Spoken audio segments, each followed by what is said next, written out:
Hey everybody, Nick here, and today we got a disassembly video. This right here is a Spyderco Native 5 Lightweight, which is a really interesting knife with a lot of really good stuff going on, and I want to finally do a disassembly.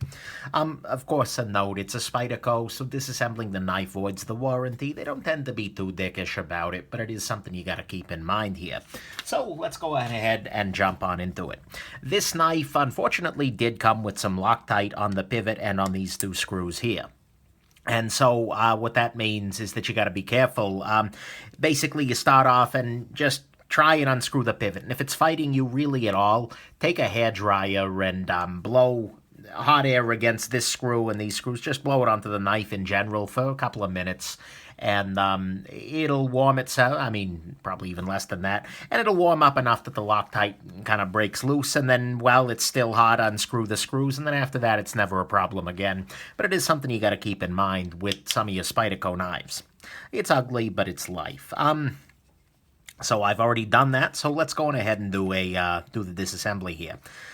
This is a knife that I reviewed way back when. I didn't review this particular one. I reviewed a just generic S35 VN one. This is actually a factory second from Spyderco. You can see the little extra notch right there, which just means that for some reason Spyderco thought it wasn't the perfect knife that they wanted to sell. It was a Torx T8, by the way, for the pivot here. And a buddy of mine, guy named Tim, thanks Tim, actually picked this up for me at the Spyderco second sale. He shot me an email, "Hey Nick, you looking for anything?" I said, "Well, yes indeed. If you can get me a native, well, I'd love that." So, he got me a native. Can't argue with that, right?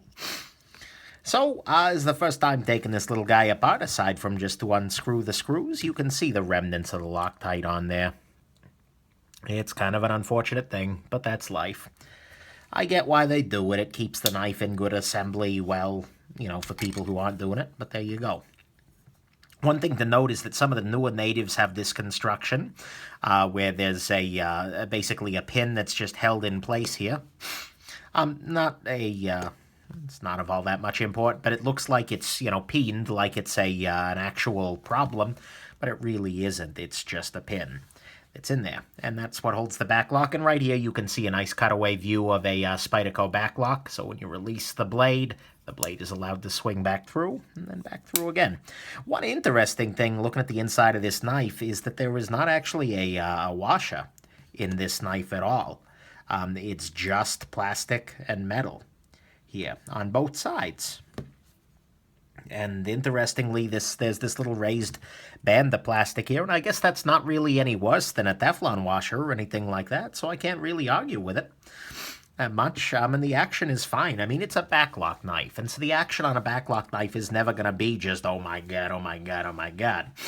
It's fine, and that's kind of where I land on it. The action is okay here. So let's go ahead and clean it up a little bit.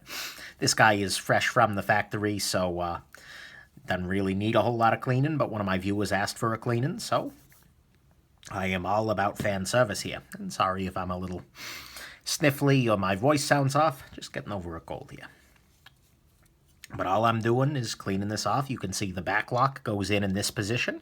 If you flip it around, you're going to have a bad time, just FYI. So let's go ahead and drop everything back in here. This is going to be one of the easier disassemblies roughly ever, because there are just very few parts. So I'll wipe this little area off, and the same over here. You can also see this is how the Native 5 Lightweight is so damn lightweight. There's no interior liners. There's no real metal on this guy, except for the countersinks for the clip screw here and the blade. So, there you go. I suppose that's it. Let's go ahead and use some nano oil here. I'm actually going to use a little booze to clean up whatever that lubricant was. I'm sure it's fine, but I'd rather make sure it's clean. Interestingly enough, he also picked up an M4 PM2 there from the factory that had pretty bad, well, at least by Nick Chabaz standards, pretty bad blade play. And, he didn't, my buddy Tim, I don't think either he didn't notice it or he figured I'd be able to fix it. But I put it down on the table and took the guy apart, retightened everything. They had too much Loctite in there, which was screwing the spacing up. And now it runs like a freaking dream. I'm just really happy about that. So, yeah, I got 2 knives for $150 here, an S110V Native and a PM2.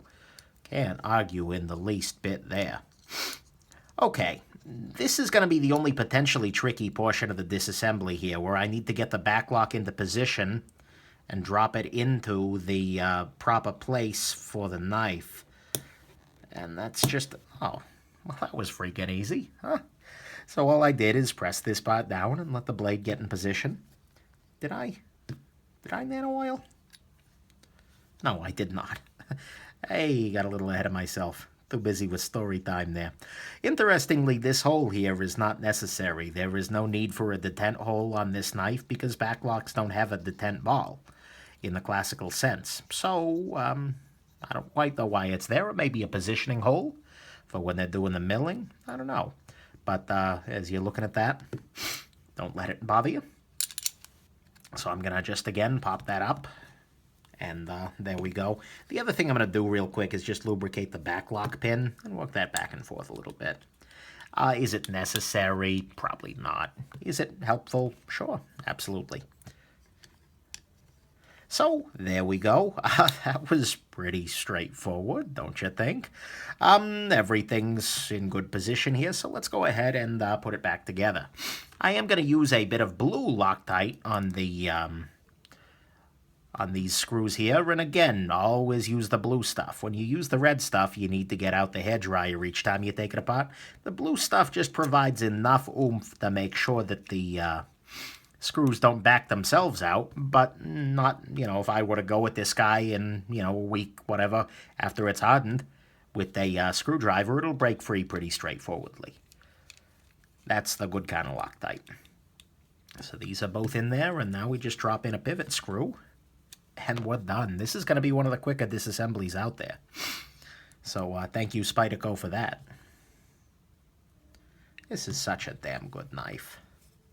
The Native is one of those knives that is in that class of, why do I own other knives? Along with like the Delica, the Rat 2, etc. It's just so damn well made. There we go. Everything looks good. I might be able to dial the action back slightly. Yeah, now it drops a little more freely. Zero blade play. Ergonomically fits like a freaking glove. The last step on a backlock knife for me is always to, after I cap off my nano oil, is to get the heavier weight oil. So you could use nano oil in the heavyweight. You can use frog lube. You can use mineral oil for all I care. And I just apply some of that heavyweight oil to the back right here, which allows the backlock to kind of glide along the metal in a more lubricated fashion. It's a nice little thing. Is it crucial? Probably not. But if you're doing it, you might as well do it right. And I use the heavier weight there just so it'll stick around a little bit longer. But if you've pardon me, if you've only got the lightweight stuff, don't worry about it. Just use the lightweight stuff. Not even a contest. So, there we go. That's your Native 5. Lightweight, disassembled and reassembled in 8 minutes and 47 seconds, and that's with me luxuriating and ranting here. Hope that was interesting for you. Great knife. If you're on the fence about one of these guys, do pick it up. I don't talk about it all that much because I didn't own one for a long time, but my God, is this nice. Great job, Spyderco. And there we go. Thanks again, Tim, for picking this little guy up, and I hope this has been interesting. Have a great rest of your day. Bye now.